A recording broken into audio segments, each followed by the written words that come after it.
Hey, everybody, welcome to another episode of the Marketing Checklist Viewcast. We're Sharon and Hank Yuloff from Yuloff Creative Marketing Solutions. When you're looking to solve those sales, marketing, HR challenges, we are the business coaches that you call. On this Viewcast, you will meet and learn from successful entrepreneurs who are out there making it happen right now. Absolutely. Here's how it works, especially if you watched other episodes. Everyone gets the same questions, although our conversation kind of goes down a path. That way you get to know the pattern, how it works, and all the tips that you're going to get from our guests. And here's the kicker. The interview itself will be just 7 minutes, 21 seconds long. Why 7:21? That's our wedding anniversary. It sure is, and we've had 30 of them. So let's get started. Would you interview our guest? I'll introduce you. Interview. Interview and introduce. There we go. Wow. Our guest today is Todd Mitchell from cybersecurity4biz.com. Actually, he also owns the other one, cybersecurity4biz.com. That's one of your marketing tips for the day. Make sure you own two. Actually, here's the tip. Right. At the time we're recording this, he doesn't own it, but he's been put on the 24-hour clock. So by the time this posts, he either owns it or I own it. So let's go. All right, Todd. So you ready, Todd? Yes, I am. Okay. We've got cats on our lap. You've got a dog next to you. God help us all. All right, Todd, keeping in mind, we only have a 3-story elevator building. What is your elevator story? Well, Cybersecurity for Biz is a service-disabled, veteran-owned small business that protects families and other small businesses, data, devices, personally identifiable information from online threats.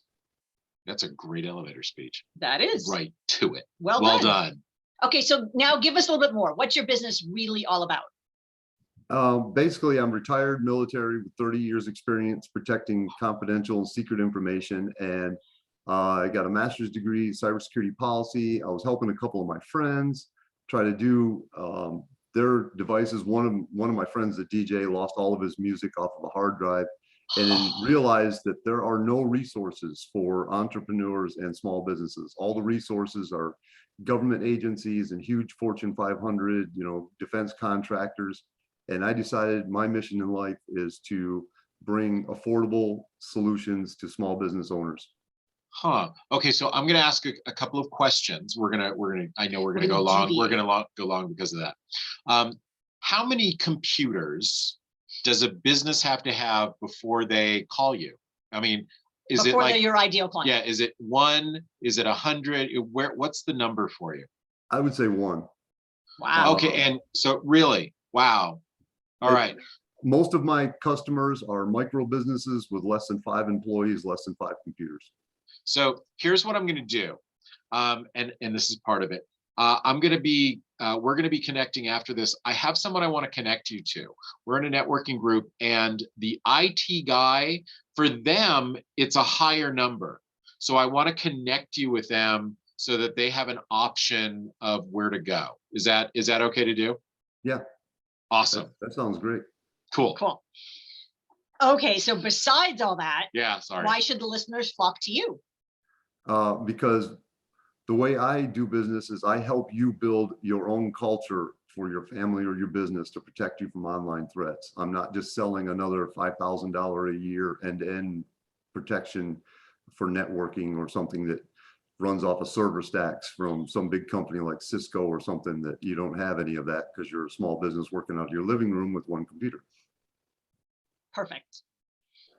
What tips could you give to our listeners? Basically, firewalls, intrusion detection, antivirus, things like I was just mentioning, network monitoring are just tools. It's like a stove in the kitchen. If that doesn't make you a chef, it's what you do with these tools. Yeah. And most errors come, 94% of them actually of data breaches come from human error. So it's what you're doing with your passwords, what you're doing with your accounts, who you're sharing information with is what gets you into trouble, not your level of intrusion detection and firewalls. For sure. So most people come to you after something has happened? About half of my clients, yes. Yeah. A lot of times it's like life insurance. Everybody knows they need it, but nobody gets around to getting it until it's too late. Absolutely. Or the lawyers, right? Hey, I signed this contract. Could you check it out? Seriously? I've only done that once, and Bob the lawyer said, yeah, oh wow, I was called a few things. What's an amusing job title for you, Todd? I would say herders of the helpless. I like to take the unaware small business entrepreneur that has no idea that he is even at risk, let alone what to do about it, and help them. Okay. So Excellent. they no longer are helpless. What are the most common questions that you get asked about your business?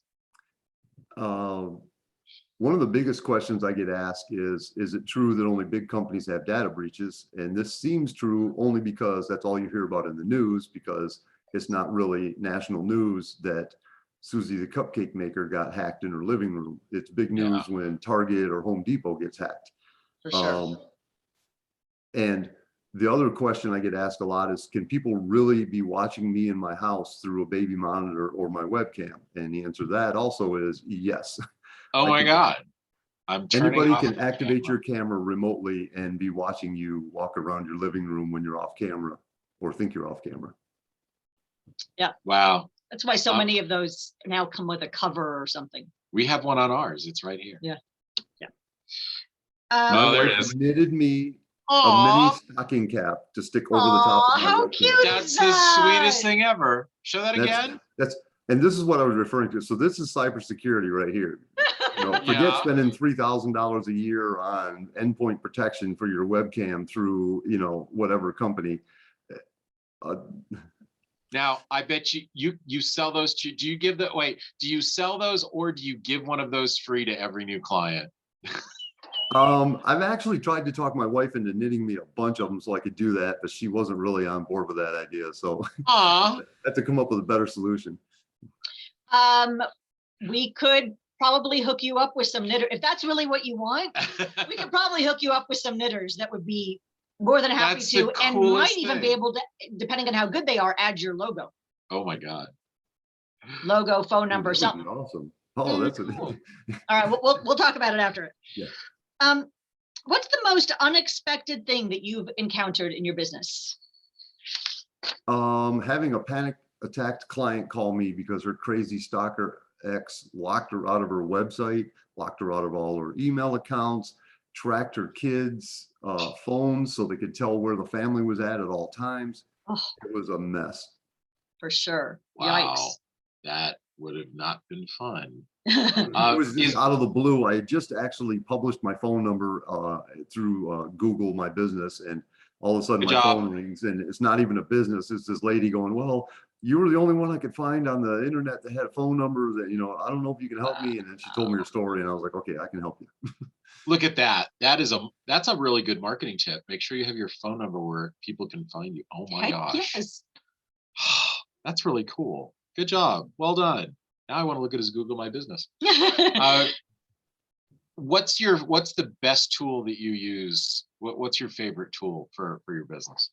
There's a book by Sun Tzu, The Art of War, that I had to use and know extensively being in the military, because it's a lot of it's just common sense. But basically the number one rule of that is to know your enemy.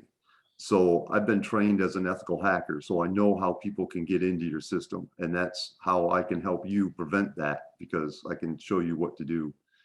A lot of this stuff is just common sense. You know, we just don't teach cybersecurity awareness like we do other things. Every parent has always told their kids, look both ways before they cross the street. Girls, I don't know if they're born with this knowledge or if mothers actually teach this to daughters or whatever, but women know you don't leave your purse in the front seat when you go lock the car to go into the store. You hide it under the back seat, under a coat or something, because if you leave it in the front, somebody's going to break your window and take your purse. Well, why aren't we teaching people, specifically teenage girls, how to use Instagram so that they don't end up getting cyberbullied, cyberstalked, or committing suicide because of issues? Yeah. So this probably bugs you too. When you watch a movie and somebody gets in a car and all of a sudden somebody from the back seat, you know, pops up, it's like, really? Does Come somebody on, look in the back seat? And it's usually these guys, kind of like Todd, with all this security training, everything. They don't look in the back seat, really. Or under the Yeah. car. It's like, before come they- on, guys. It's a horrible tool that movie producers use. What's a 4-letter word that describes you or your business best? Help. Yeah, I like offering to help. I like to help or people. hearing. Yep. You know what? I'm looking at the questions and they're written in blue. So Mhm. I'm having the Do you want me hardest to time. read it? No, I probably could. The next one is actually my favorite question that we asked. What did you learn in nursery school, not the military, that you use the most now? Knowing that your clients are surfing. Oh, hold on a minute. My camera. Yeah. He's got like a 40-inch monitor, people. Yeah. He's looking at 17 of his clients right now. It's just knowing how to love learning new things and enjoy the moment, the experience that you're in. Yeah. Speaking of that, how's this going for you? You having fun with this one? Yeah, this is a definitely a different interview format that you guys have, and I actually kind of love it. How many of these have you done, and are they mostly like really serious? I think this is probably about the 4th or 5th one, and most of them have been very serious. I've done a couple that were, almost like classroom lecture style. Yeah. And I did, the last one I did was more conversational, but it was still very serious, kind of very business oriented. Everybody's sitting around wearing a suit. And Ooh, That's not us. well, what we want for our podcast is we want people to get to know you a little bit too. So it makes it easier for them to reach out and call you, Right. Know, So, like, and trust you. That's what we exactly. want. Speaking of which, the next question, what is the #1 fantasy lead you could get from somebody watching? I think having Arianna Grande give me a social media shout out. And I say her, I enjoy a lot of different types of music, so I like her music, but also she's like the #1 social influencer. So that would be an instant marketing to millions of people at once. Are you on Instagram? I am. Okay, good. Okay, good. Much 'Cause easier that for her is to the do first that. start. That's the first. What is your Instagram handle so people can look for you? CS number 4 biz. Okay. You're gonna have a new follower as soon as we're done here. In fact, my phone is right there. I could interrupt this and do it, but I'm not gonna do that one. No. How did you know that this was gonna be your calling? I mean, you told us a little bit, but going back further, when you went into the military, how did this security and all computers and all that? What was the thing that the light bulb? Well, it's actually been a very long journey, and this hasn't really been my calling for more than about a decade. Well, it has and it hasn't. Maybe I just didn't acknowledge that it was my calling for years. It all started in the early 80s. I've been building computers. I built the first one with my dad. It was a Commodore 64 back in like 1978 or something. You had to buy the pieces from Radio Shack and bring them home and put it together.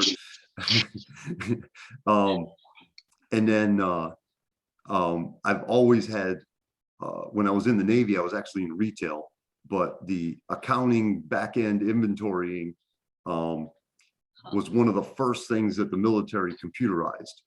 Yeah. And so I had one of the first computers on a ship, and there wasn't anybody else to learn how to, so I kind of had to teach myself how to fix it and keep it running and update it. Wow. And that just kind of led through the years to, after I retired from the military, I was working in retail still. 2008 hit, the economy tanked. The president's on TV talking about there's no recession, but I'm looking for a job in retail 2 months before Christmas and nobody's hiring. And I'm like, nobody's hiring people for Christmas. Really? This is going to be a recession. So I go to school and I took some tests at the career counselor thing to see what I should study. And the answers came back with 3 choices, and it was computer, computer, computer. And I was like, oh, okay, I guess I'm going to go. But then it was kind of more of really? I can get paid for this? I've been doing this for free for 20 years. So yeah. Isn't that the best? I can Yeah. get paid for something I like to do. Sign me up. For sure. That's kind of, well, it's kind of what we do. You know, And that's why I like helping people with this, because my view of a computer is it is a plastic box, a little, well, they're not all black, but you know, a little black plastic box. It's not magic, and I will make that thing do what I want it to do. there we go. If joint ventures are something you want to do, who would be the ideal trading partner for you? I would love to be partnered up with somebody that handled all the lead generation and the social media and maybe even the financial side of it, and just let me focus on doing cybersecurity. Yeah, having that business manager would be a really good thing, and that would be a lot of fun. All right, so but getting back to the real world part of it, how can somebody reach out and get in touch with you? Do you have an offer you want to give to people? What's the best way the conversation starts, Todd? Yeah, I would love for people to reach out. They can either call me or they can go through my website and schedule a free consultation. And I would, I hadn't thought about this ahead of time, but I'll throw the offer out there with a 30% discount for anybody that mentions that they saw me on your podcast. That's a really good one. Huh. Ooh, I could call him and say, I saw you on the viewcast. I'll change my voice. Yeah. You give me the code 721 and you're in. That's awesome. All right. Is there anything we forgot to ask you that we really should have, that you want people to know about you? No, I think that pretty much covered everything. But we didn't need, okay, so I have a question. We pimped your dog. What kind of dog is it? Oh, so I have a 14-year-old golden retriever, and she has entered the cranky old lady stage of you know, get off my lawn, and she sleeps most of the time, but she's very friendly. She always has been. We talk about a guard dog. Anybody walks into my house and she runs over to the door, and you pet her, and then she goes and lays down and goes to sleep. So it's like, really. And I'm going to guarantee that your passwords are not her name. Oh no, definitely not. Speaking of passwords, so here's a free tip for everybody. You should have a password that has at least 12 characters, because if it has less than that, I can crack it in under 10-15 minutes. Wow. So in order to be strong enough that it takes over an 8-hour day to crack the password, it has to have at least 12 characters. And you want small letters, big letters, numbers, and symbols. Wow. And second to that is nothing that can be found in the dictionary. So if you do want to use your dog's name, you need to switch out some letters with symbols, something that makes sense in your head, you know, exclamation points instead of I's, or at signs instead of A's, or 3's instead of E's, or something like that. Because just think about this in your daily life. If you do office work, I don't know if you've ever opened a PDF document and hit like find, you know, and type in a word, you know, whatever, like it comes back in a split second with 250 instances of the word the highlighted. Well, if your password can be found in a dictionary, that's about how long it takes to guess it. Wow. Because it's all electronic. Computer just basically pulls up an algorithm and says, oh, let's just see if this anything in this dictionary matches this password. And part of the idea is to make it, if yours is harder, a hacker will move on to something else, some easier place. Yes. You need to do, so you want to make it harder, so they'll move on. And the other thing you want to do is you want to make it so that, there's what they call a brute force attack, which means basically you guess one letter at a time until you get the password. And the time to do that can take a very small amount of time. So you need to make your password complicated enough so that it takes more than a day or so to do that, because then reality kicks in where nobody can just sit there one after the other, even a computer, pounding away at your password for 8 or 10 hours, because eventually the the system, somebody, your software is going to be like, hey, wait a minute, that's too many attempts, and lock your account or something. So just to stay a step ahead, everybody, you need to make real strong passwords. So folks, Excellent. if you don't want to do all it yourself, or if it's a little daunting, you need to call Todd. And all of his information goes along with the video. It's on the website here. It's going to be really easy for you to get in touch with him. So make sure that you do that, because clearly he knows what he's doing and he wants to help you out. Excellent. And in his website, again, I moved it, is cybersecurityforbiz.com. But he also has cybersecurityforbiz.com, because now he does. So go connect with Todd and Absolutely. make sure that you connect with us at howtogettherefaster.com. Yep, you can sign up for your own 30-minute success call. Most small business owners report back to us that was worth about $10,000 in extra sales, or in money that we saved them from doing stuff that they shouldn't ought to have been doing, like having their password be incorrect. Like, your password is incorrect. And if you would like That's to a joke just for Todd.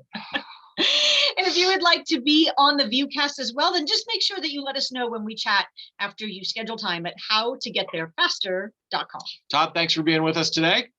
Thank you. I appreciate it. It was an honor to be on, and I enjoyed it. Absolutely. And Awesome. everybody else, thanks for watching this episode. Tune into more of them, and we will see you next time on the Marketing Checklist Viewcast.